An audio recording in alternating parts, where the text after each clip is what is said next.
Good. The council meeting of April 6, 2021 is called to order. Let's rise for the pledge of allegiance, and I'll call my number tonight. I pledge allegiance to the flag of the United States of America and to the republic for which it stands, one nation, under God, indivisible, with liberty and justice for all.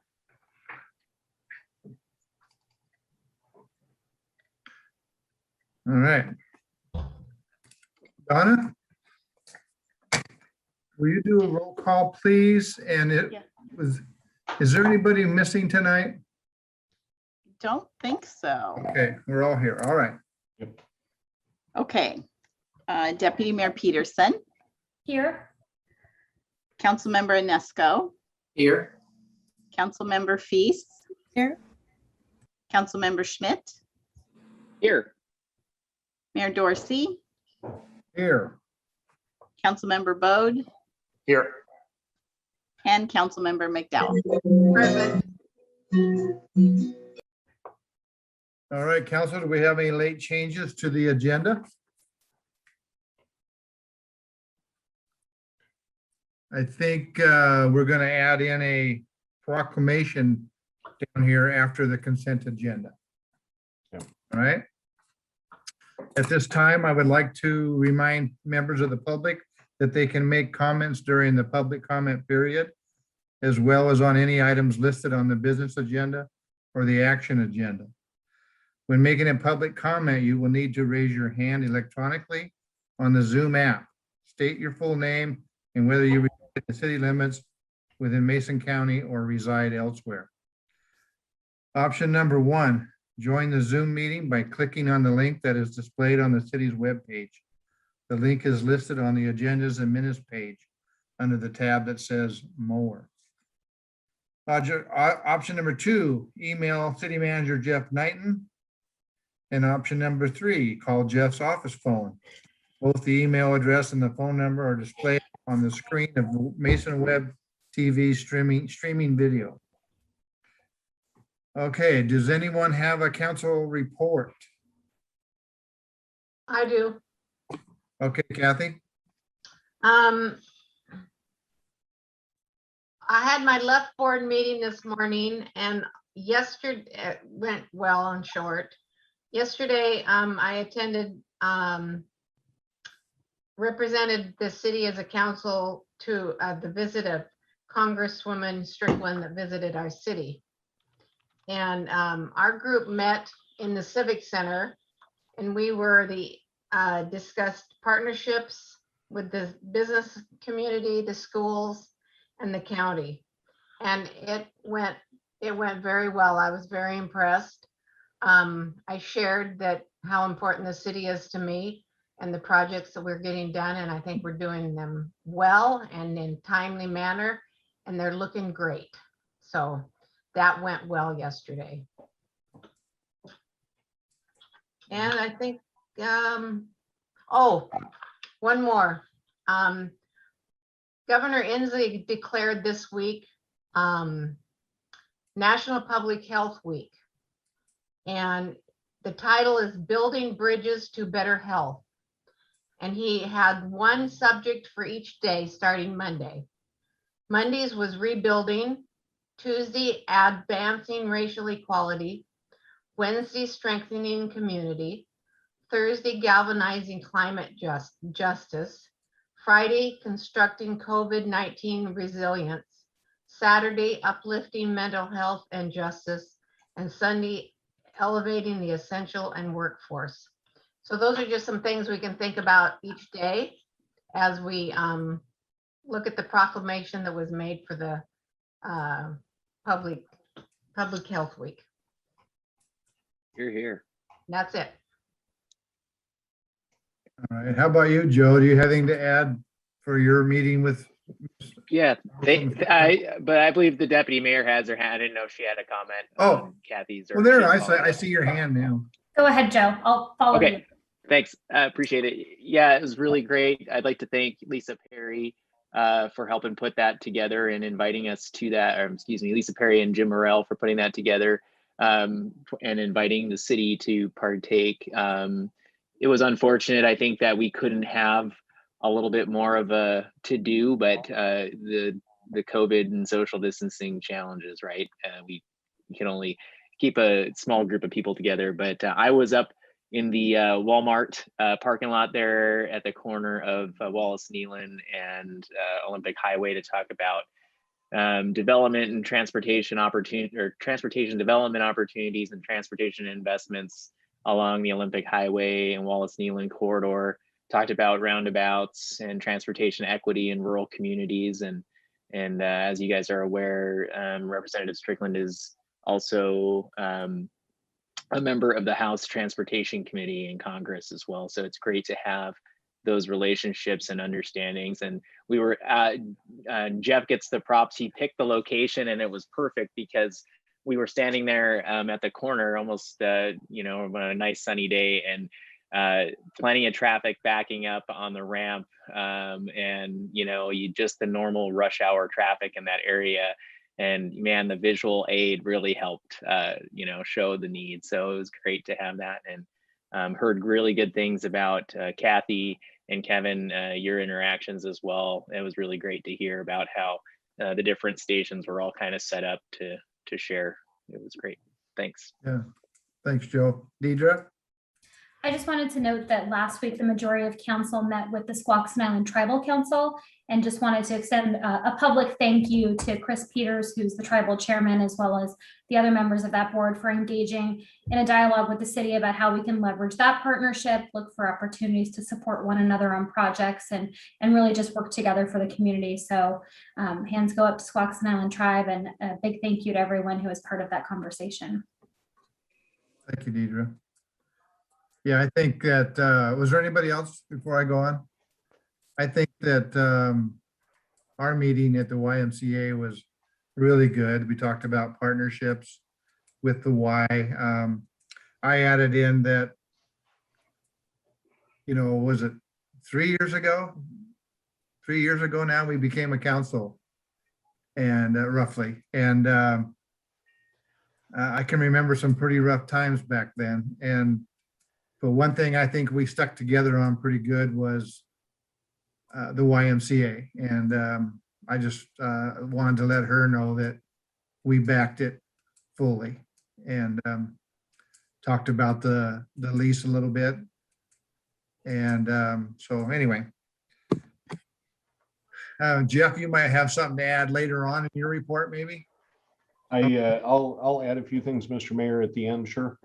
Okay. All right. Let's move on to the consent agenda. Is there a motion to approve the consent agenda as published? So I moved. move. Oh, go Second. ahead. Okay, we have a motion and a second. I think we did. We had two motions, I think. Two motions and a second. Yes. All right. All in favor, say aye. Aye. Aye. Hi. All opposed? Motion carries. Okay, at this time, I'm going to read a proclamation if I can find it. Just a second. No, here it is. About the City of Shelton National Public Safety Telecommunicators Week proclamation.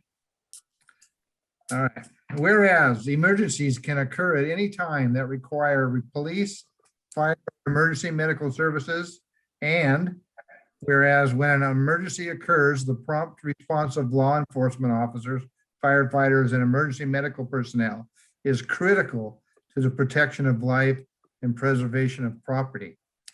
And whereas the safety of our law enforcement officers and emergency medical personnel is dependent upon the quality and accuracy of information obtained from residents who telephone the MACECOM Emergency Communications Center. And whereas public safety telecommunicators are the first and most critical contact our residents have with emergency services. And whereas public safety telecommunicators are the single vital link for our law enforcement officers and firefighters by monitoring their activities by radio, providing them information and ensuring their safety. And whereas public safety telecommunicators of MACOM have contributed substantially to the apprehension of criminals, suppression of fires, and treatment of patients. And whereas each dispatcher has exhibited compassion, understanding, and professionalism during the performance of their job in the past year, especially under difficult circumstances. Therefore, be it resolved that the Shelton, Washington City Council declares the week of April 11 through 17, 2021 to be National Public Safety Telecommunicators Week in the city of Shelton in honor of the dispatchers whose diligence and professionalism keep our community and residents safe. Signed the 6th day of April, 2021. So there you go. That week is for you, telecommunicators. Here, here. Thank you very much, Mr. Mayor, for the proclamation. And if I can just add a quick comment, I've been involved in the MACOM board since I've been on the city council. And I can tell you that the job that those folks do every single day of the week, the hours that they work, and the dedication to their duties is tremendous. It's actually incredibly impressive. So I encourage you guys to get to know the dispatchers. They're just downstairs, and if anybody is interested in potentially or knows anybody interested in wanting to be a dispatcher, there's plenty of opportunity there. So let me know, and we can put you in contact with the right people. So thanks again. I appreciate that. Thanks, Joe. Yeah, I was talking to one of the dispatchers the other day, and I didn't realize there were so many open spots. Yes, there are. They need more. It's a very tough job. It's a Yeah. tough job and long hours, but it's incredibly rewarding. So. All right, let's move on. Donna, do we have anyone interested in making a public comment tonight?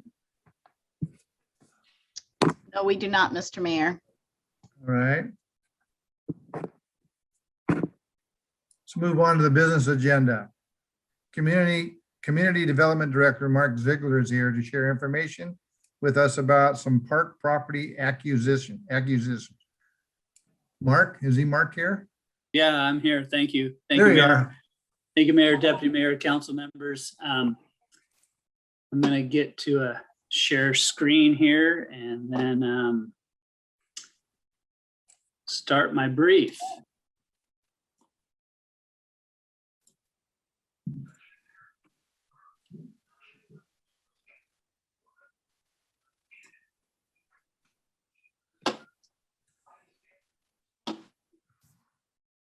Hopefully that's showing for you. Okay, terrific. So I'm pleased to bring to you this evening a culmination of a couple years' work with Capital Land Trust and Makey Timber Company, the proposal to obtain 52.22 acres of property on the top of Turner, on kind of the southwest portion of the city of Shelton, that would really meet several priorities in our Parks, Recreation, Open Space, and Trails plan, including urban trails, nature trails, preserving open space and habitat, and potentially meeting an underserved neighborhood park service area up at the top of Turner. I'll start with the Angle property, which is bordered in orange, right here where my cursor is moving. This is 14.08 acres just north of Bayview Avenue. Currently undeveloped, completely undeveloped, comprised of opportunistic trails that have been utilized by the residential neighborhood adjacent to it for many, many years. Will those neighbors and locals up in that area access Goldsboro Creek at the bottom for recreational purposes for a long time. It was originally a Angle family property. This property was donated to the Capital Land Trust several years ago. The Capital Land Trust is not interested in managing the property long-term and felt that it would be a good fit for the city for a future park property. So with this property and the transfer, Capital Land Trust would reserve covenant on the property, so it could not be developed into an active recreation area, but still serve as passive recreation. So maintaining the trails, enhancing the trails for safety, providing interpretive and educational information based on the habitat and water quality opportunities in that area that lead to Goldsboro Creek. Adjacent to the orange property there, the Angle property, you'll see the yellow border. And that's another property that is, I'm including in the same brief here, that is separate ownership, but we're bringing this back from all the way from September of 2019 when the council decided to push this acquisition back until this property that is owned by the Mankey Timber Company was included with the Angle property. This property is 38.22 acres right at the top of Turner Avenue. So you'll see my cursor in Turner Avenue here. About 10 acres. This overhead map does not show the logged property, but up here at the top of the kind of flat portion of the property where my cursor is logged at this point. The remaining of the property is heavily wooded, mixed, mature vegetation, opportunistic trails, again, that the neighbors have used for many, many years to traverse the property and access Goldsboro Creek. Capital Land Trust would again carry a covenant on this property that would limit active park development to just this portion of the next slide that you're showing here, that I'm showing here. So this is about 2 acres of property. This meets one of our deficient neighborhood park areas within the city of Shelton. Our PROS plan endeavors to have a neighborhood park within a half-mile radius of every resident in the city of Shelton. And this would certainly meet some of those needs up at the top of Turner. So the ability to develop a playground, some open grass play area, restroom, parking, potentially a restroom, are all included in the covenant. So this could meet that neighborhood park category to serve this neighborhood well in the future. I will go through a couple of photos here to show you some of the condition of the property. This is an entrance point off of Turner Avenue. Another entrance just off 16th. Upper portion looking west off of 16th of the property. You can see this is the portion that has been logged. Good opportunity for a neighborhood park development site. This is the Angle property off of Bayview Avenue. So this is the property boundary right at the street line. Back to the Mankey property. This is kind of a logging road that was put in when the property was logged at that point. You'll see the deciduous trees left intact. It has been replanted with conifers at that point, but this is a great location, great trail access that would progress westerly down the slopes to Goldsboro Creek. Again, just a little view of the logged portion. This is kind of looking more southerly at the property, and then an overhead of the upper portion that's been logged and the potential site for neighborhood park development. And I will show you kind of a view from up above that looks west out Shelton Valley, and then a few pictures of the existing trails. You'll see they're pretty well developed through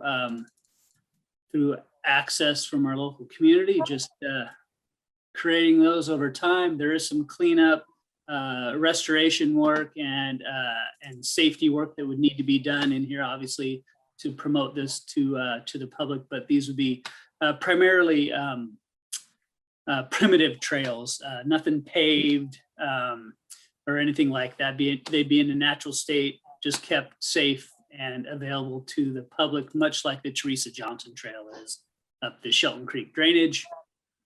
A couple more pictures of the existing trails and property. And then obviously some access to Goldsboro Creek, which is very high within our pros plan as well, and access to the water and near shore environment. So at this point, we have taken this to our Parks and Recreation Citizens Advisory Committee, and they have recommended unanimously to bring this to the council for approval. You will note that the Angle property is a donation, fee simple donation, quick claim deed. The Mankey property has a $10 purchase price. And these funds would be derived from the Shelton Metropolitan Park District funds. So I'm open to any questions at this point that you may have. All right, thank you, Mark. Let's start with, do we have public comment here, Donna?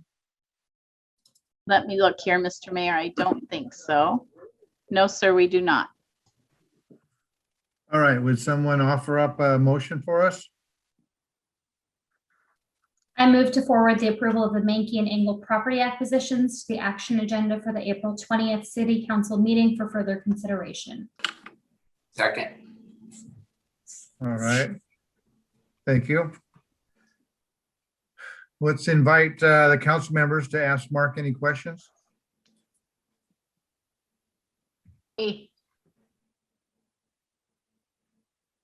No one? Kathy has Mr. a Mayor, question. I have a Kathy has question. one. Well, it's not really a question, it's more of a statement. I've always said, I have, and I will continue saying how important the parks and is for a city, health wise. It gives people that can't afford to go anywhere or do anything, it affords them the opportunity to spend time in a park. And many times the parks are healing for our soul. So I'm really excited about this project going in. And if anyone wants to get involved with the Capital Land Trust organization, it's really, it's a great organization to belong to and have a say in the parks. So thank you, Mark. Thank you. Thank you, Kathy. Yeah, Mark, I was going to ask you something, but I just read a little further here and found my answer. So I didn't hear you how much the one section cost from making. I think it's $10. Correct. Thank you. All right, Good deal. good deal. We have a motion and a second to forward the approval of the Mankey and the Angle property acquisitions to the action agenda of April 20th City Council meeting for further consideration. All in favor, say aye. Aye. All opposed? Motion carries. All right, now we have another park property item for Mark. He's going to be busy tonight. Thank you again, Mayor. I'm going to share a screen again, so I can best represent the map for the next property we're discussing. So this is a separate parcel. Bringing you tonight to the council for consideration or acquisition. This is the Shannon property, or what was formerly the Grisdale property, George Grisdale's property years and years ago. This is 7.28 acres adjacent to Neelan Park. Forgive me, but you'll see Neelan Park in the lower right-hand side where my cursor is, and I will follow the boundary of the developed area. So where my cursor is now is kind of where the developed and the off-leash dog area is. And we actually own a little bit of property all the way to the blue line of the boundary of the Shannon property here. So this property has been identified in parks plans since 1989, and again in our 2020 pros plan.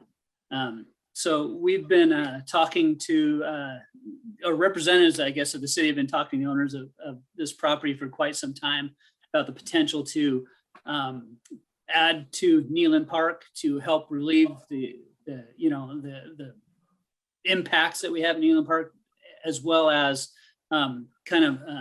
provide some more recreational opportunities right downtown and in our downtown core.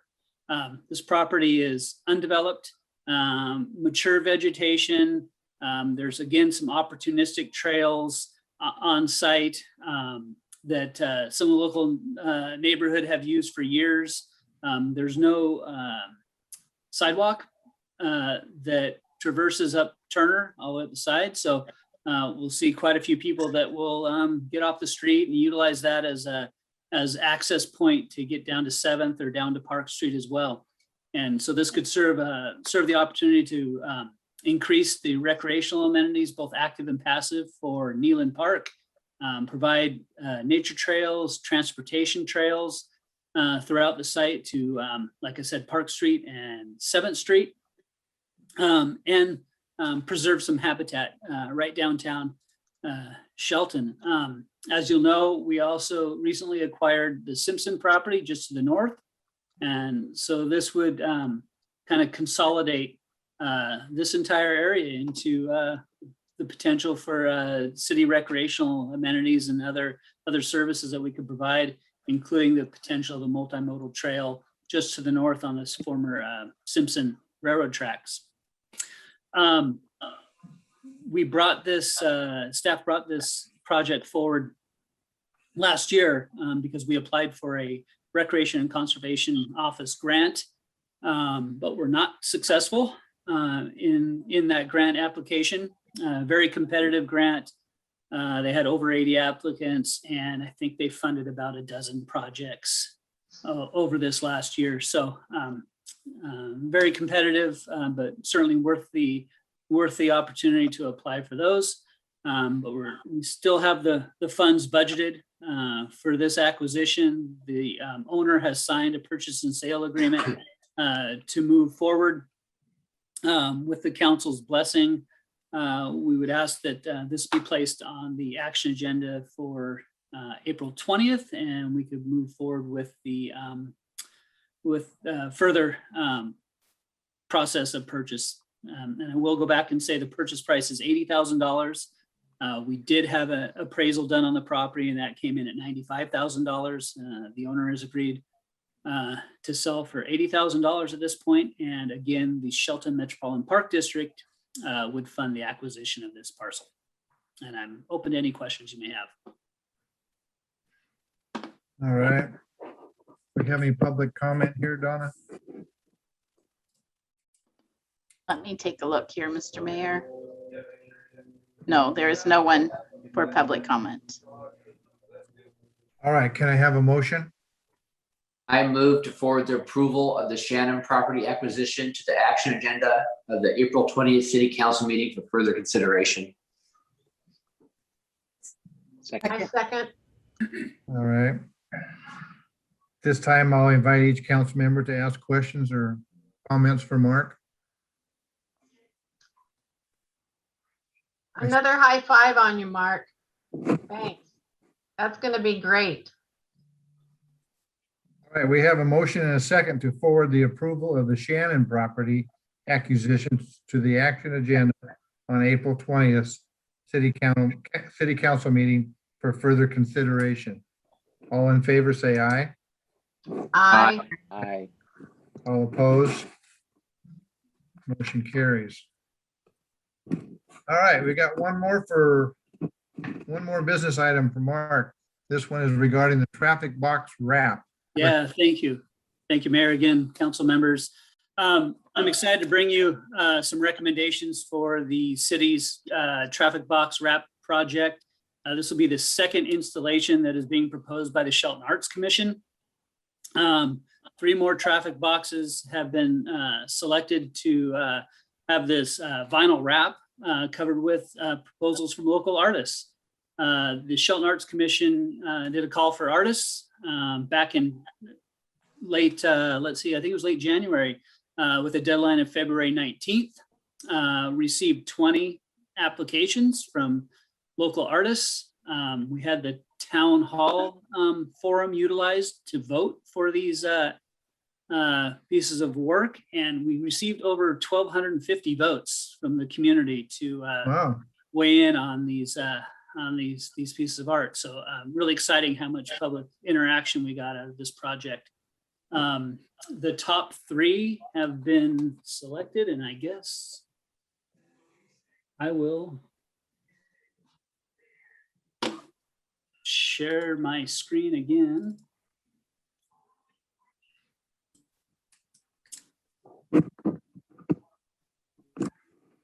To show the 3 pieces of work here. So the top 3 receiving votes is Crystal Rodriguez, depiction of the license plate with the Shelton area code on it. Kyle Ah. Twitty's Native American salmon, and Matt Mish, Bridges to Nowhere, more of an abstract piece, but very colorful, and should draw plenty of attention on these 3 locations. Those locations, I will reiterate, are at Wallace Nealon and Bell Lane. That would be the Crystal Rodriguez piece for the 98584 license plate. 7th and Alder, Kyle Twitty's art, and then at Wallace and Spring Road, Matt Mish's piece. Those are the recommendations from the Shelton Arts Commission. With the council's approval, we would endeavor to have this work placed sometime probably by the end of June. It's a bit weather permitting, but we hope to have it completed by that timeframe. All right. Thank you, Mark. Donna, do we have public comment? No, we don't, Mr. Mayor. Okay. Do we have a motion, please? I move to forward the approval of the Shelton Arts Commission's traffic box wrap project. I recommended to artwork to the action agenda of the April 20th City Council meeting for further consideration. Okay. All right. In a second. Got it? All right. I'd like to invite each council member to ask questions for Mark or comments. Mr. Just Mayor, one- could I interrupt just a moment? Who provided the second? It was Councilmember Schmidt. Okay, thank you. And Mr. Mayor, I just want to thank the Arts Commission, but also the Martha Reed Foundation for providing the monies to fund this project. It's really nice to see people investing in having a beautiful space for our residents and visitors, as well as one that's functionally serving us. So, heads up, great job to everyone. Thank you, Deputy Mayor. I apologize for leaving out the Martha Reed Foundation. Without their assistance and support in this project, it would not come to fruition. So thank you so much. I know one thing I was happy to see was a Native American art in there. As we are trying to do, some partnerships with tribe. It's just great to see that. So. Yeah. Anybody else? I would say, honestly, that would be my only recommendation, Mark, is that, if Kyle would want his tribe recognized as part of that piece of art, there's a signature on the 3rd piece of art, might be a good offering. Thank you. I'll discuss that with him. They look cool. They look awesome. In a second. Are you ready, Joe? You got? Yep, We go have a ahead. motion and a second to forward the approval of the Shelton Arts Commission's traffic box wrap project recommended artwork to the action agenda on April 20th City Council meeting for further consideration. All in favor, say aye. Aye. All opposed? All right. Now we have a resolution for a sweeper equipment purchase. Public Works Technician Jared Wielander has the details. Hi, how's it going? Yeah, I'm here. I'm gonna pop open the presentation right now. Do that. All right. So for the street sweeper purchase, I'm gonna be going over why we sweep city streets. Our current sweeper we have, the sweeper options we had come in. to demonstrate to us. And then the three main differences we noticed between the three options that we had demonstrated to us. And then I'm going to show 2 videos real quick of what sweeper we think fits our needs best here at the city, and wrap that up with a conclusion. So for the first slide, why we sweep city streets. The first reason is health and safety. Trash-filled roads can be hazardous. Drivers, pedestrians, and cyclists may have to maneuver to avoid hitting debris, which could lead to accidents. Some garbage could be dangerous too to humans, and buildup of garbage could attract rodents, bugs, and other critters. This could pose a safety risk to animals, including pets, and those pets or animals could ingest something harmful, causing health issues. The next reason is storm drains. When trash, gravel, and debris clog the storm drains, the water bypasses the storm system and travels overland, causing localized flooding of the streets. Street sweeping helps remove debris and contaminants from the roadways that would otherwise flow into storm drains, causing water pollution to the local waterways. And then the last bullet I have here is purpose, which kind of wraps the first 2 together, and is that street sweeping keeps our streets clean, which in turn promotes public health and safety to ensure that residents and the visitors are safe, and it reduces the likelihood of vehicle damage and property damage. Regular cleaning of our city streets reduces ponding water and debris on the roadways, and it extends the life of our pavements and our pavement services. By having an established regular street sweeping schedule, it will preserve what we have here, or what we have now, for the future. So for the next slide, I'm going to talk about our current sweeper. Our current sweeper is a broom-only street sweeper, and it's over 11 years old. Maintenance cost is steadily increasing. The city has over 118 lane miles of paved streets that need to be maintained. So this upgrade is going to help us achieve that goal of maintaining it more efficiently. A regular street sweeping program is required by the new state MPDES stormwater permit and is vital for maintaining safety, stormwater quality, and aesthetics throughout the city. The proposed vacuum style sweeper that I'll be talking about here in a minute will remove much larger amount of debris than our current sweeper, and it will provide more reliable operation as well as a decrease in repair and maintenance costs. The funding for the street sweeper replacement will be from the City Equipment Maintenance and Repair Fund, as approved by the FY 2021 budget. We have checked into trade-in value for our current sweeper, and it was $18,000. The plan is to keep that sweeper to give us the ability to put 2 street sweepers out on the streets in case for like if we have a large windstorm or snowstorms coming in. Next. So the 3 options we had come in and give us demonstrations was the Global R4 Air Regenerative Street Sweeper, which is on the top left, the Elgin Cross 1 Street Sweeper, and then the Nighthawk Raptor 2. All 3 of these options have the vacuum system and brooms, whereas our current sweeper only has a large main broom and gutter brooms. The vacuum broom system minimizes dust created when sweeping, and it also provides a better cleaning and more efficient operation. All 3 of these options have a larger hopper too than our current one. Our current one, I think, is about 2.5 yards.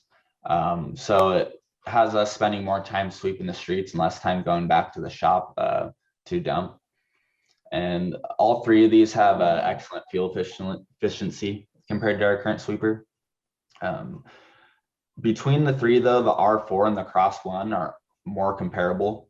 The Nighthawk is a lot smaller than these 2, and you can see from the price below of each that the R4 and the Elgin both are a lot bigger, have more cab space. They have more and better upgrade options. And from the demonstrations that we had of the 3, the Elgin and the R4 had a superior vacuum broom system. We had a debris laid out for each of them to see how efficient they were at sweeping. And it actually took the Nighthawk about 7 tries to sweep up what we had out there. Whereas for the Elgin and the R4, it swept it up the first time, which was good to see. So next, I'm gonna go into the three big differences we noticed between these options. And the first one is the dumping ability. For the R4, it gives us the ability to dump into a dump truck, into piles, or into garbage cans. As you can see in the left picture, the height of the hopper going up in the air will allow us to dump in the dump truck if needed. With the Elgin Cross One, it limits us in that ability. We would only be able to dump into piles, and then we're gonna have to get a backhoe or whatever if we want to move that pile elsewhere into a dump truck or whatnot. And then with the Nighthawk, it gives us the ability to dump into garbage cans and piles, but not, as you can see from the lifting ability, it cannot reach into a dump truck. So just on the dumping side, the R4 wins out of these three. It gives us more abilities, which we like to have those options.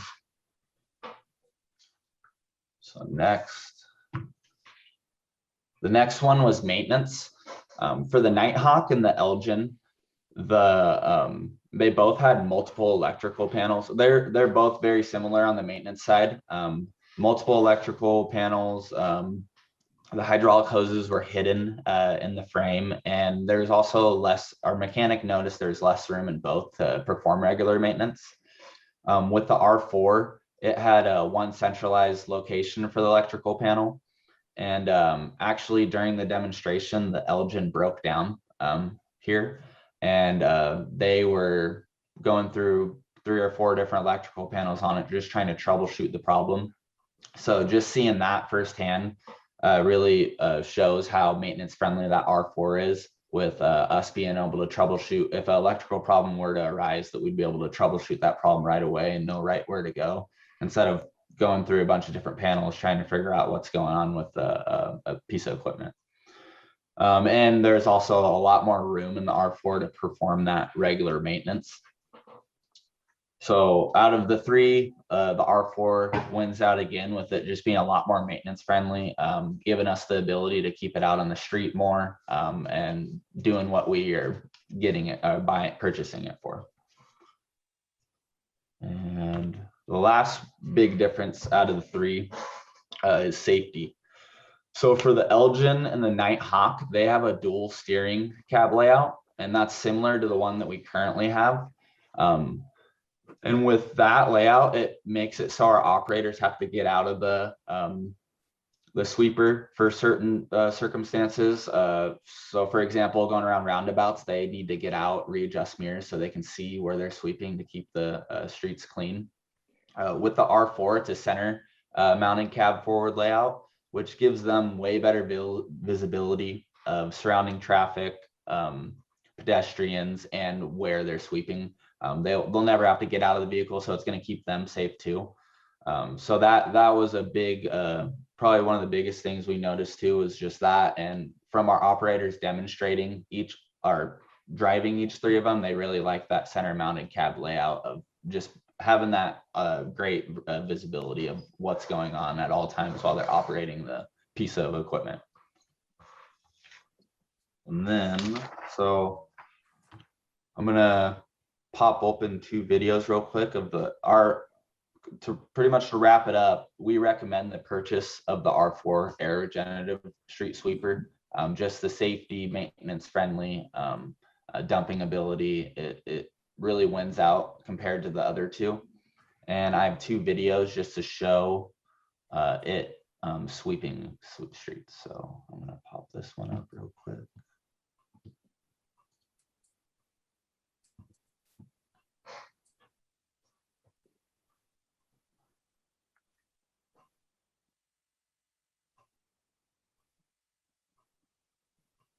You'll have to unshare and reshare your screen for the video. Oh, is it not working? Yeah. Okay.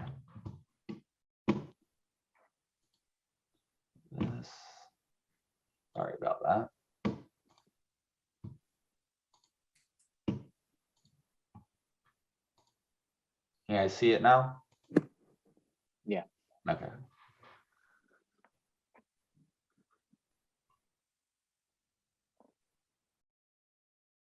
Looks like railroad.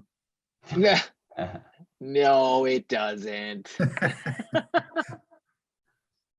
So that's a short clip right there. Just you can see the amount of trash on the street, and it cleans it up pretty good just going over the first try. And then I'm gonna stop sharing that one real quick.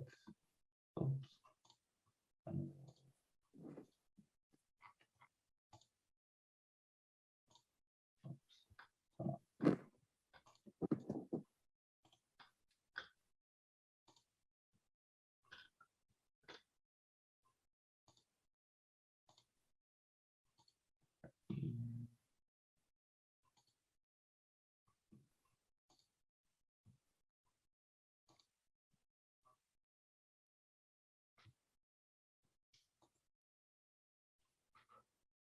This video just shows it going all around different streets and just shows it really moving around the city.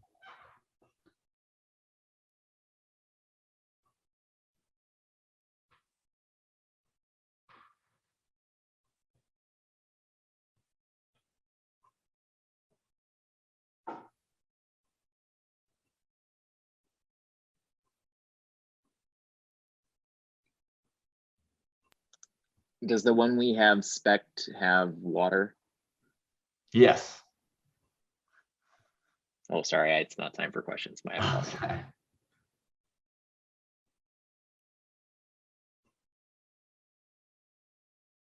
So that is that. I will stop sharing. I'm open for any questions you guys may have. Okay. How big is the hopper on the old one that we have? Old one, it's 2.5 yards. That one is 5.6. The Elgin Crosswind 1 is 8 yards, and then the Nighthawk is 5 yards. But just having that dumping ability for that R4 really wins out, even though that Elgin has an 8-yard hopper. How many times do you dump a typical day? Huh? The old one, how many times do you dump the old one in a typical day? Oh, I can reach out and talk with our operators and get that exact number, but I don't have that information right now. I was just curious. Oh, okay. Yeah, I believe you guys usually have a small dump truck that you follow and stage at someplace and dump from there. That's why I was liking, I understood where you were going with that. I've seen that work a couple of times with the existing sweeper. Yeah. The only question I had was about the replacement process here. So are we technically adding a piece of equipment to the fleet, or are we retaining a piece of equipment and letting it kind of run its life out and then we go back down to one? Director Harris, do you have a response to that? Yeah, in the short term, we'll be keeping the second piece of equipment. One, to make sure the new piece of equipment is highly reliable, probably for 2-3 years sort of thing. If the maintenance needs of the existing sweeper, because it's going to be on standby and be sitting around a lot, if we start having some issues with it, at that time, we would probably release the sweeper, get with you guys to surplus it. Remember, we don't have contract sweeping nearby. The closest sweeper came out of Tumwater. I was talking to a contract sweeper about the potential of doing that. Well, their drive time to get here and back, was extraordinary, obviously. So that it doesn't pan out. So having that backup sweeper is probably a good idea because the nearest person is a ways away. And we won't be required to have regular street sweeping schedules as part of our new permit. So we need to keep on it that, we're looking at every month and a half for all local streets right now, every week or two for the higher volume streets, especially downtown every week is what we're looking at for the schedule. So we want to be able to hopefully set your watch almost of when the sweeper is going to go by every week is what the goal is. And stay away from garbage day, obviously. That causes problems when there's a lot of cans out in the street. So that's the goal. But for now, retaining the sweeper, I think, is in our best interest. the resale value is quite minimal, and it should retain that value for some years to come. If I can have just a quick follow up on that, I understand, the purpose of retaining it, and that's all well and good with me. I guess maybe my only question here is with the ER&R program. Essentially, as I understand it, we're paying a monthly, essentially rent to the program to replace a piece of equipment in kind. So in this case, we're looking at possibly upgrading a piece of equipment to something a little bit larger to handle the increased demand. Totally makes sense. When we do those upgrades, I'm assuming the cost isn't necessarily fully baked into those rental rates unless it's, I guess, deferred for many years or something. How do we cover those betterment costs? Jeff, do you want to jump in here? Yeah. So And if it's something we want to talk about later on, that's fine. I just had those questions kind of started ruminating here. yeah, so as we start the ER&R program, that is definitely something we're going to take a look at. We're going to have to front load for several pieces of equipment, not just the street sweeper, but we're going to have to front load some of those costs as we begin the program with the start of, I believe our target was the budget year 23. So those are definitely discussions that council and all of staff will be having, starting with the development of, or with finishing the 2022 budget, which we will start in probably June or July of this year. And then how we're going to front load those, the ER&R program, and where those funds will come from will definitely be a part of the discussion. This street sweeper, if I remember correctly, has a pretty significant lifespan, anticipated lifespan. So we can defer those costs out for a little bit longer time on this particular piece of equipment. That's not true for all equipment, but that's more in-depth discussion as we move along. No, Jay set me at ease when he said, if the maintenance costs get exorbitant, or I'm assuming utilization is nil to nothing, we'll look at surplusing. That's all I kind of needed to understand. So I appreciate it, guys. Thank you. And you pull those out for potential storms coming in and make sure those drains are clean so we don't have 2 feet of water on First Street. I think I've seen you guys. Well, the water on First Street is because of higher tides and that sort of thing.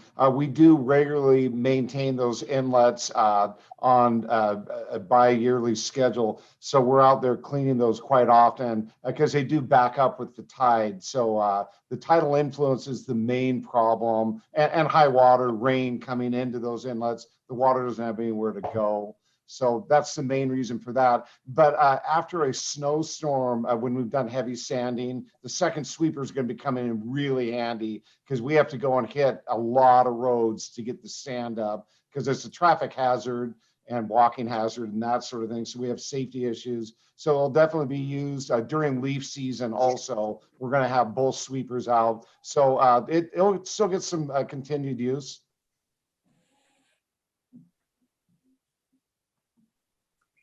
All right. Do we have public comment, Donna? No, we don't, Mr. Mayor. All right, can I get a motion, please?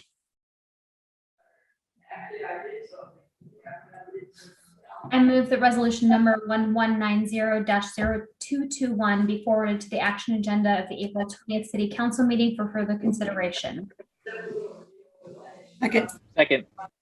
Okay. Now, is there any more questions or comments? Do we get a chance to drive this thing? I think we got to take it down the parade in September. Little road course. Oh, yeah. I think the one where you don't have to get out and adjust the mirrors, because when I take my car through the car wash and I have to get back out and adjust those mirrors, it's a big pain. So I am loving the one where you don't have to adjust the mirrors. Oh, yeah. Sounds like the R4 is the ticket. Yep. Amen. And if I recall, we had a conversation early on when there was discussion about replacing this item, that there is in fact a regular schedule for the street sweeping, and that how can we better communicate with our residents and our business owners to make sure that they're moving their vehicles to allow the street sweeper to do its job. So I'm really excited to see that as we get this new one onboarded, how we can communicate that and kind of help us help you, right? As we all try to take care of keeping things clean and safe on the roadways. So well done, staff. I actually do have a comment now that I think about it. Thank you, Deidre. You reminded me of something.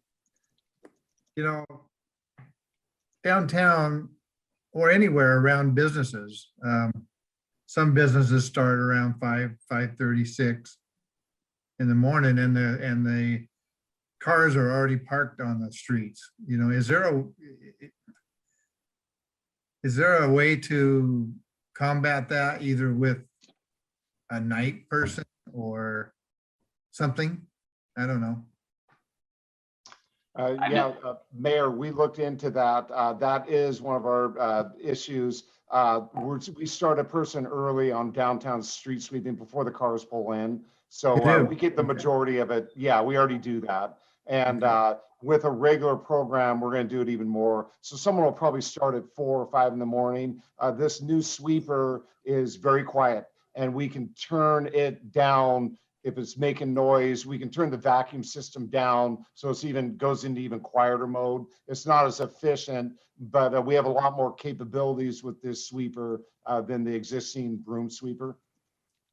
All right, thank you, Jay. You're welcome. All right, we have a motion and a second that resolution number 1190-0221 be forwarded to the action agenda on the April 20th City Council meeting for further consideration. All in favor, say aye. Aye. Aye. All opposed? Motion carries. Okay, the last business item is planning for stream flow restoration. City Engineer Ken Gill has more information for us. Good evening, council. It is good to see you guys.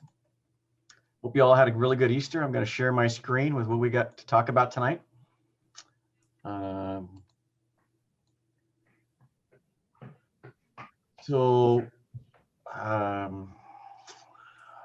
What slide? What do you guys are seeing? Do you guys see the next slide, or you guys see the big picture? We're seeing yours. We see the presenter view. Okay. Well, let's try to end that, and let's start with the other way.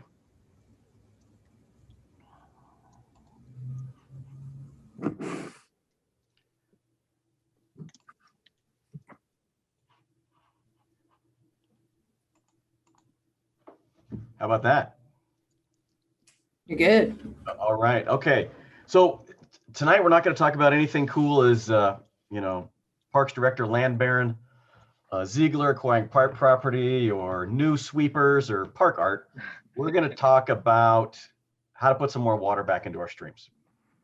So we got started on this a little bit before Parks Director started working on his land stuff. But this represents about 2 years and several meetings. A couple of them, you attended a couple of them. So thank you very much for doing that. So this is kind of just a summary slide of the law that and the plan components. But what's driving this is the stream flow restoration law. And the stream flow restoration law basically says, before we can issue a building permit for a well, we've got to have some projects that offset that water that comes out of the ground. Now in Shelton, we don't do that very often because most of our residents, or even people that are outside of our city limits, are connected to our water system. So this is a committee that, again, went on for a couple of years. Ecology chaired it, and it composed of a group of just about everybody. The next couple of slides, I'll show you who all was involved in this. So it's a 20-year planning horizon. WIRES stands for Watershed Resource Inventory Area. In the next 20 years, we think there are going to be about around just over 4 grand new wells that go in our WIRA area, and I'll show you that in a few more slides. We estimate that's going to use just shy of 800 acre feet a year, And our goal and our plan is to offset that with a little bit over 1,000. So this plan includes some projects and actions that estimate this use to meet what's called a net ecological benefit. And a net ecological benefit is, again, these are ecology terms, that it's an outcome that you're expected to have if you implement these projects. You're going to get this much into your water system based on our math and the geology and our understanding of stream flow and our aquifers.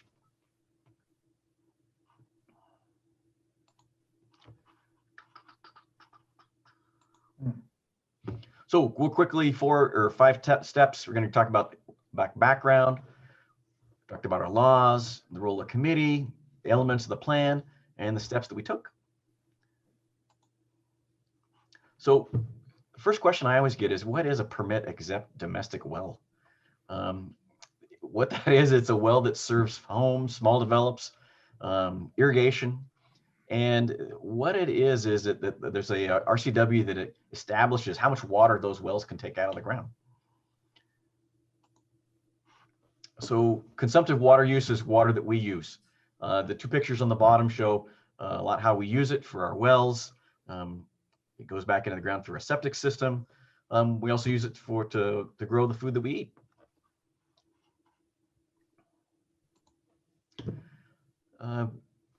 Groundwater and steam flows are connected.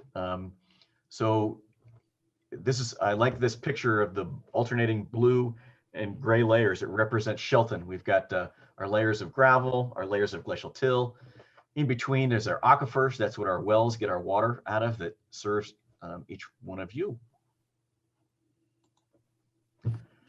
A geology term called hydraulic conductivity makes this a little bit more complex, in that if you put a well down into a certain aquifer, it doesn't mean that the water that you're getting out of there is from that aquifer, because water's coming down.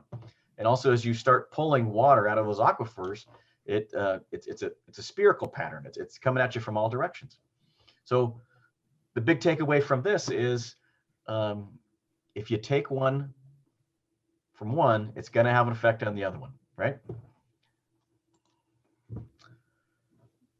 Again, stream flow restoration law and this watershed plan identify projects and actions anticipated to from all the new permit exempt wells that are going to come on in the next 20 years.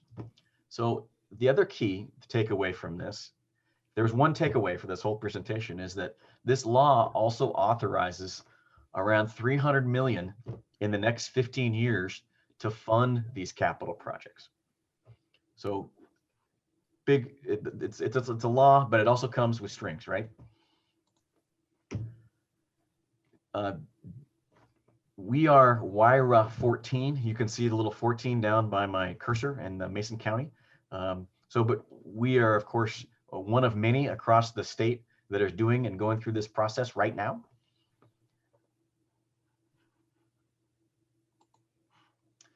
The whole goal is to say, hey, where are we going to have the water taken out of our WIRA?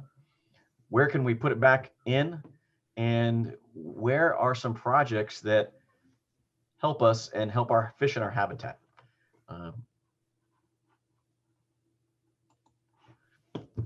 One question that I always get is, what is an offset? And it's basically just the ability, how much water can you put back into our system? Is it better with a well? Is it better with putting it into streams? What's the best way to get it back into our system?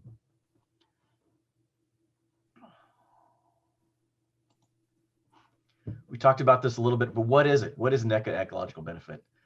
And ecology basically tells us is that we're the best ones to figure that out.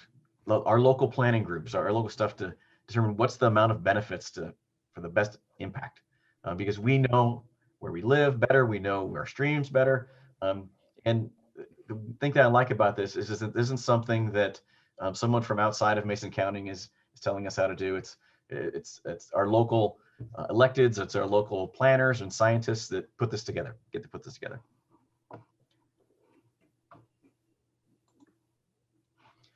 This is the slide I promised you that showed everybody that worked on it. There were several other more additional folks that worked on it, but you can imagine when we all got together in Zoom, there's a lot of windows, right? And also it started before COVID. So when we got together, it was the big meeting room at Mason County Public Works. It's a lot of people, a lot of opinions, and a lot of thoughts and ideas. Our role was to develop the plan. Ecology is the one that says, yeah, we think you got a good idea, and they get to say yes or no, gives a thumbs up. I'll talk about that a little bit more at the very end.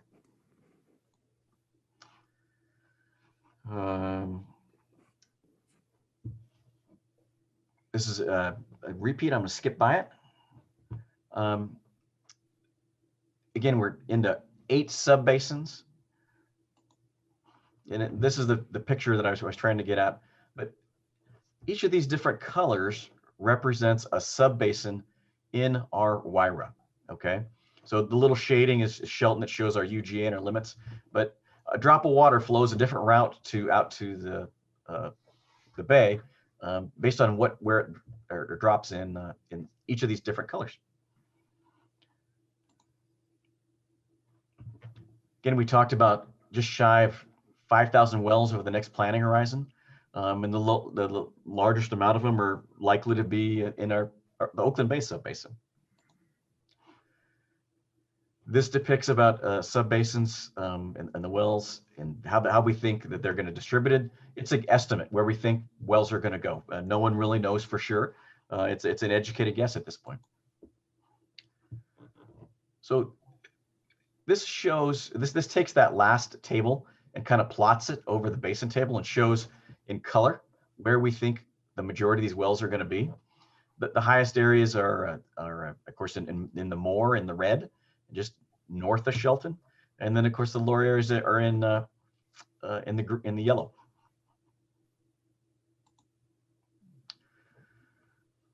Again, we use a 20-year projection. We went 20 years out to estimate how much water is going to be taken up by these wells. And we tacked on a little bit more than that so that we wouldn't make sure that we wouldn't miss the mark.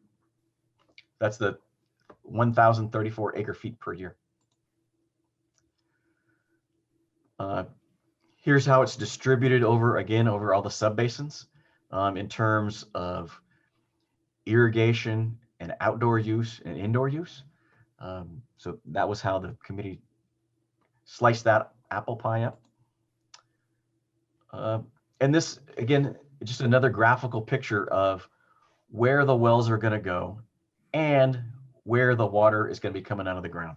So in each subbasin, there's a listing of how many wells and how many acre feet of water. Now that we've done, the committee did all the analysis, all the geology, the hydrogeology, really got to roll up our sleeves and say, what projects are we going to do? And they kind of fit into these 4 categories. I'm going to talk a little bit about our project. It's our project that diverts flows from West Mountain View, East Mountain View, we call it the North Diversion, sends that water instead of to our sewer treatment plant out at Eagle Point up to our spray field up by where we existing have a spray field right now, but that spray field brings out water after it comes through our reclaim plant and ends up in Goldsboro Creek. So the takeaway from this slide is A. So A is our City of Shelton reclaim water source switch that I just described to you. It's kind of right here. The A is right where our spray field is right now. But the list of other projects are other projects that are outside of the city that are going on out in the RIWA. I talked to you a little bit about the reclaim water. We are the heavy hitter in this group and have gotten accolades and thank yous, pats on the back from our Fensmen, the Squaxin tribe. And one thing that makes me proud to present this to you, that we're kind of leading the way. I'm not going to go through the other projects because they're outside of Shelton, but we can certainly discuss them if you want to talk about them more.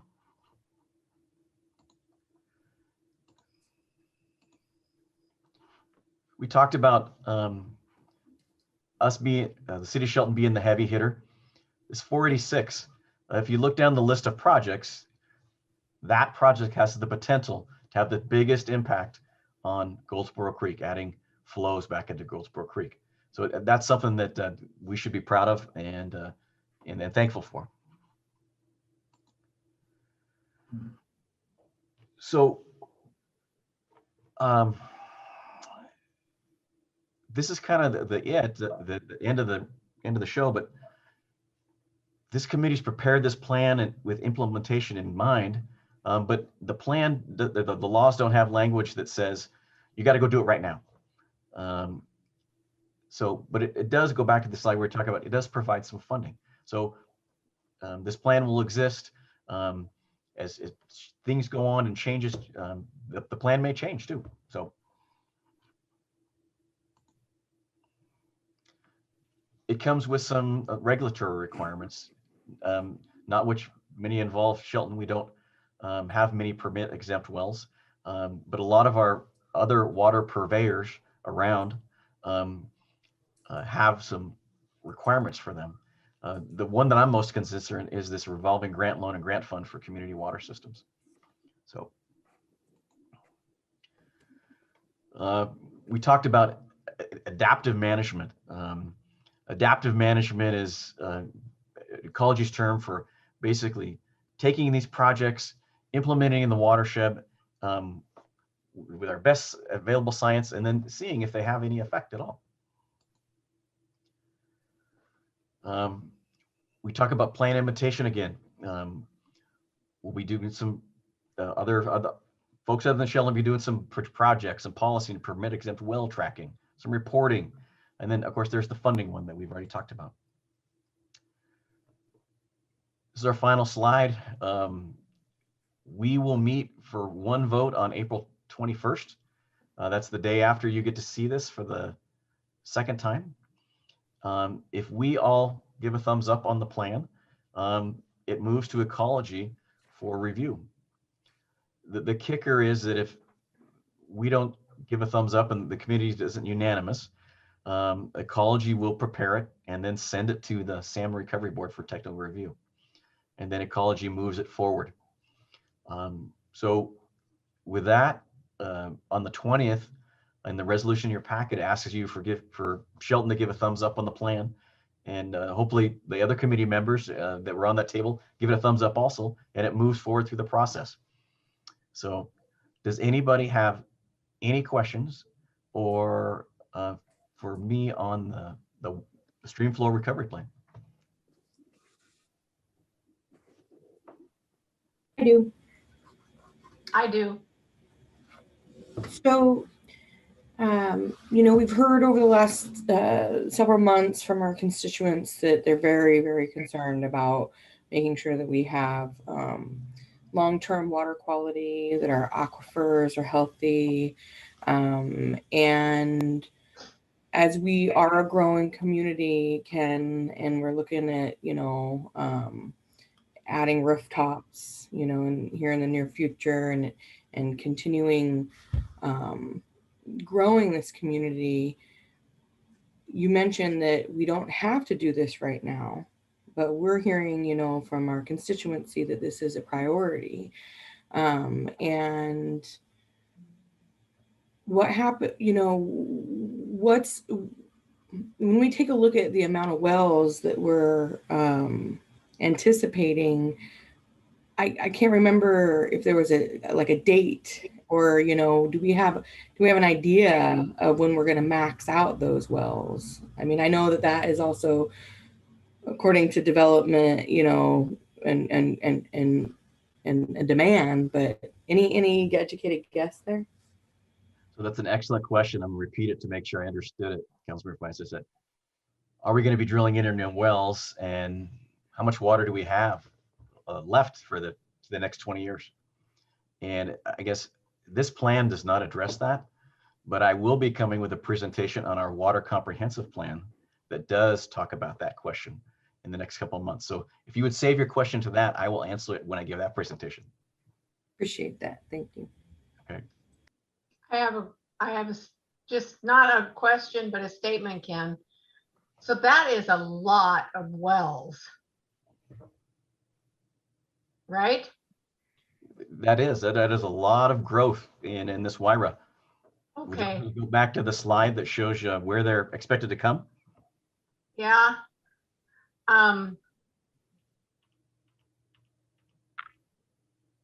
Right. So what I see in my mind are just these little sheds, all plunked all over the place with wells, the little well houses. How close are those wells going to be to each other? The question was, how close are the wells going to be to each other? And the answer is that I don't really know. And here's why, is that we aren't in the business of permitting wells, right? We're in the Right. business of providing people connections to our water system. That's right. So a lot of this, well, actually, all of these wells they're shown on the screen are happening outside of Shelton. And I've never developed outside the city of Shelton. There may be some of you that have, but I do know for sure that you don't go through the city of Shelton to get a well outside of us. It's Mason County Health, Department of Ecology. There's well radiuses and setbacks and things like that you have to involve. If you'd like to, at our next council meeting, I can spend a little bit of time talking about that to you. So we don't want to get into this problem like we did with the sewer years ago, where state mandated said no more building until you get your sewer updated. So we don't want to just wait and wait. We want to keep on track with this.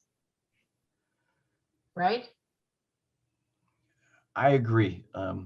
The project that is in this plan that we've briefed you on and we'll be coming back to you to talk more about is the diversion of our sewer flow from our sewer treatment plant up to our spray field. Right. So the funding that is funding this is also part of the funding that funds that activity. Recall the Squaxins got some funding through ecology, and we're in partnership with them preparing that plan. But that project is part of this plan, and I like to see that project move forward for two reasons. And the big one is when it rains around here, that sewer treatment plant is at or near its capacity, which I think is what you're talking about. Yeah. Having that ability to divert flows up there takes that away. The other big reason, and this is the reason why it's in this plan, is because it supplements the flows into Goldsboro's Creek. It puts it right into the headwaters. Does that answer your question? It did. I was just I didn't really have a question. I just mainly had a statement that we don't want to wait until we're told that we have to, and then scrabble for money or whatever we need to do to get these projects. So that's just where I was coming from. Okay. Ken, yeah, can I quickly just get clarification? This map that we're seeing, I think we got a little confused here. I got a little confused. The 546 wells, that is the inventory of current wells, correct? And the city's project that we're discussing tonight is about the diversion of our spray field to the headwaters of Goldsboro Creek, correct? Correct.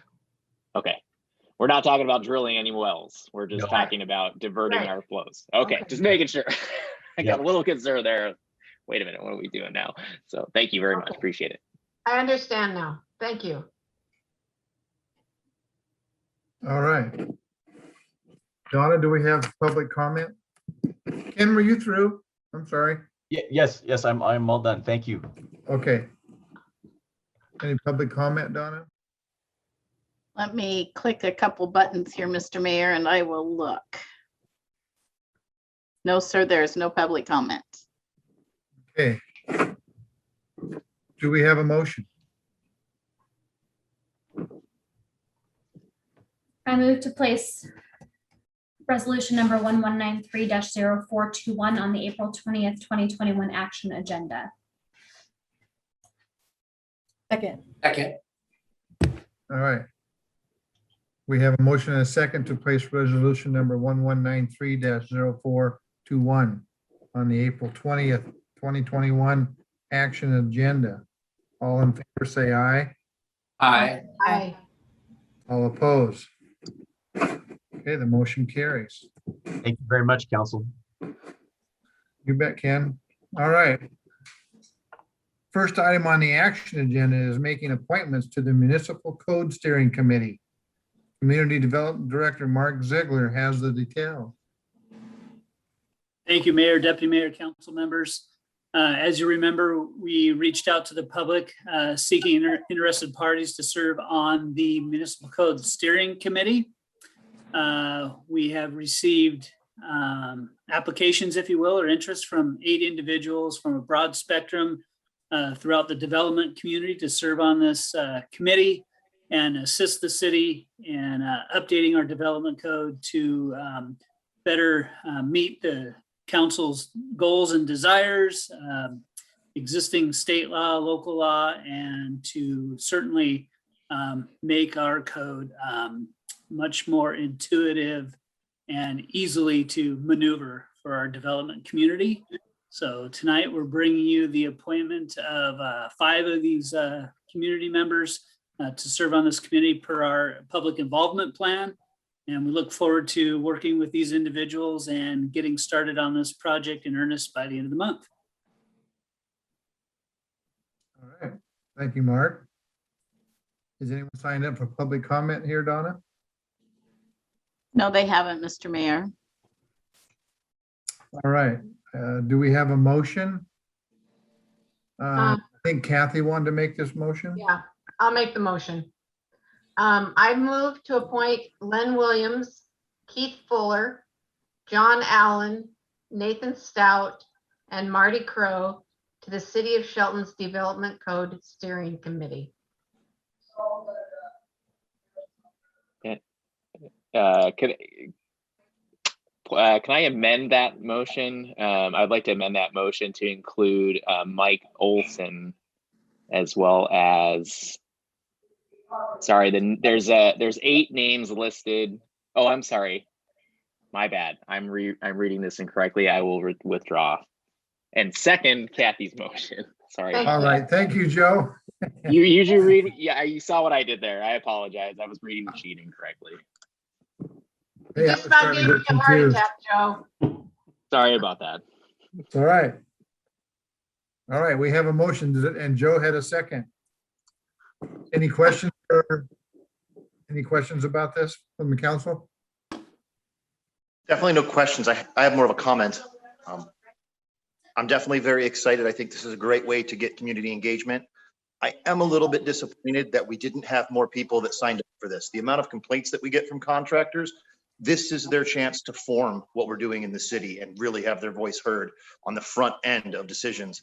And I don't know if it's a fail of us as a city that we're not putting this out there clear enough to people and getting them to engage us, or if it's just a lack of people stepping out. Not pointing fingers anywhere. I'm very excited about the process and the people that we have involved in it. I just wish we would have had more. I agree, Jim. Me too. All right. We have a motion and a second to appoint Len Williams, Keith Fuller, John Allen, Nathan Stout, and Marty Crow to the City of Shelton's Development Code Steering Committee. All in favor, say aye. Aye. Aye. Aye. All opposed? Motion carries. Now we have a resolution to amend the contract for well number 1 rehab design. Public Works Director Jay Harris has more information for us. Good evening, Mayor, Deputy Mayor, Council. Jay Harris, your Public Works Director. So we've had an exciting meeting tonight. Been real enjoyable. Street sweeper, stream flow restoration, water for the city, potable drinking water, We have a pipe that goes from well 1 to the high school tank right now, and is 4,700 feet long. And we want to pressurize that line. It will help us significantly in our operation and maintenance of the facility, and improve our water quality. So the contract amendment is with Grant Osborne to design this 4,700 foot long line. We're actually going to slip line it using high density polyethylene pipe, and we're going to pull it through the existing pipe for the majority of the run to save on street excavation cost. So the $102,500 amendment for Grant Osborne's contract is to complete the design, get the bid package ready, and so we can put it out to the contracting community, and then build the project. The proposal currently is budgeted for 2023, and start the project sometime in January or February next year, and be complete before our high summer demand season. The project is about $900,000 estimated construction cost, and there are no changes to this resolution from the last meeting when I presented, and I'm open for any questions. Okay. Has anyone signed up for public comment, Donna? No, there isn't, Mr. Mayor. Do we have a motion?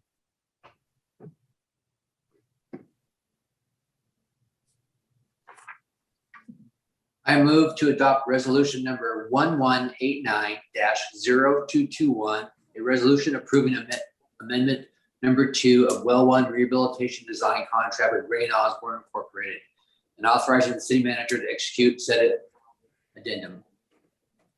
Second. All right. Donna, will you give me a reading of resolution number 1189-0221? Yes, resolution number 1189-0221, a resolution of the Council of the City of Shelton, Washington, authorizing the city manager to approve contract amendment number 2 to the professional services agreement with Grant Osborne Incorporated, titled Well 1 Rehab Project Design Services. All right. Now, we have any questions for Jay? Any hands? I don't see any hands. All right. We have a motion and a second to adopt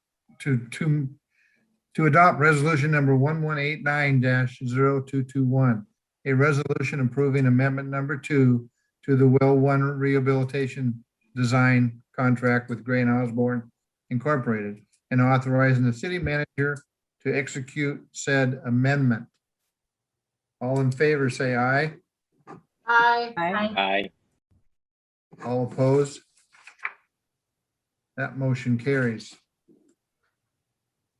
Our next item is a NEPA certification for the Veterans Village. Senior Planner Jason Dose has the details. Thank you, Mayor, Deputy Jason. Mayor, members of the council. Not much has changed since I brought this to the council at your regular 16th meeting in March. I did change some of my erroneous references to the city commission, change those to council. Apologies for that. As a reminder, the city entered into a lease with Quixote Communities to develop a 30-unit tiny homes village of sorts for veterans. And we went through land use permitting for the proposal in late 2019. And as they've been working through trying to fund and make the project sustainable in the long term, what they realized is they'd like to make federal housing vouchers available to residents of the project. So in order to do that, they had to perform a NEPA review, which is before you now. The staff members of Quixote Communities did a lion's share of the review, with kind of me checking their work, so to speak, every step of the way. And the stage we're at now is they're asking that I sign as reviewer, which I'm more than willing to do, But in order to send this thing in for official certification at the federal level, we do need the certifying officer of the local jurisdiction, i.e. our mayor, to sign as well. And I'm simply asking for a motion of the council to authorize the mayor to sign as the certifying officer. All right. Anyone signed up for public comment? No, there isn't, Mr. Mayor. We have a motion. I move that we authorize the mayor to sign the environmental assessment for the Shelton Veterans Village as certifying officer for the city of Shelton. Second. Thank you, Eric. Joe. Joe. Joe.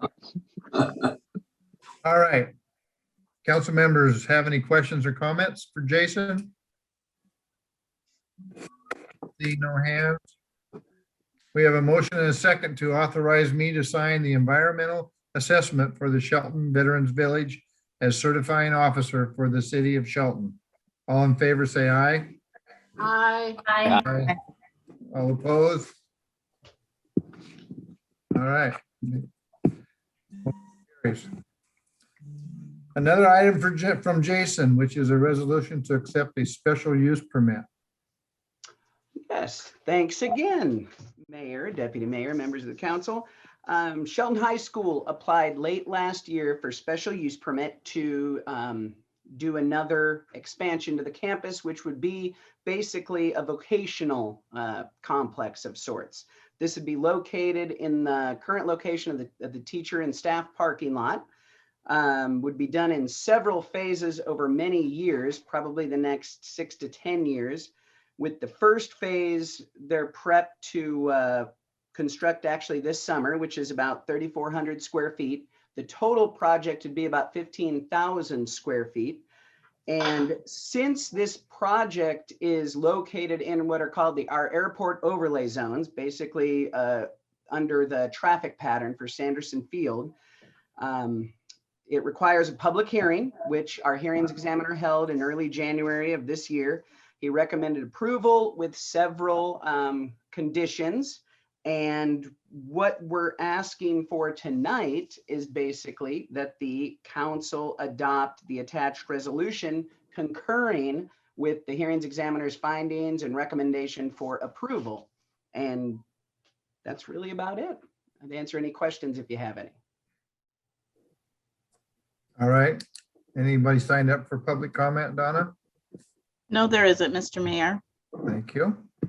We have a motion. I move to concur with the hearing examiner's recommendations for approval of the project and authorize the mayor to sign resolution number 1191-0221 certifying council approval. Second. All right. Thank you, Eric and Megan, was it? Sorry. All right. Donna, will you give us a reading of resolution number 1191-0221? Yes, resolution number 1191-0221.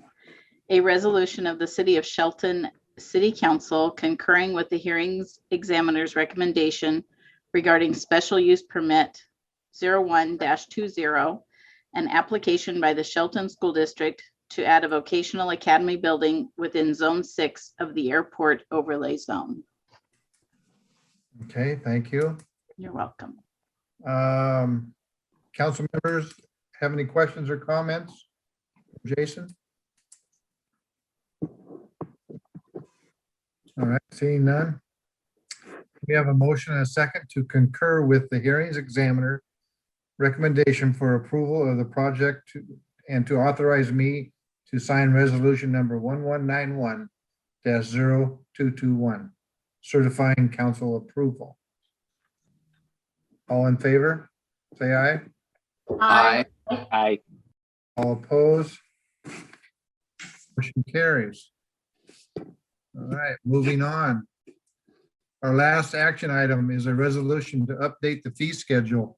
Finance Director Aaron B. Miller has more information for us. Good evening, Mayor, Deputy Mayor, council members. This resolution was before you at your March 16th meeting. it will add particular fire fees to the city's 2021 fee schedule. It will add those retroactively back to the beginning of the year. There have been no changes to this since you heard it a couple of weeks, 2-3 weeks ago. So I'm happy to answer any questions that you might have. All right. Is anyone signed up for public comment? No, sir, there is not. All right. Do we have a motion? I move to adopt resolution number 1192-0321, setting the city's master fee schedule for 2021. Second. Okay. Donna, will you give us a reading of resolution number 1192-0321? Yes. Resolution number 1192-0321, a resolution of the City of Shelton, Washington, updating and establishing the city's master fee schedule for fiscal year 2021. All right, thank you. You're welcome. Council members have any questions or comments for Mr. B. Miller? Seeing none. We have a motion and a second to adopt resolution number 1192-0321, setting the city's master fee schedule for 2021. All in favor, say aye. Aye. Aye. All opposed? Motion carries. All right, we're going to move on to administrative reports. Jeff has been way too quiet tonight, so hear your report.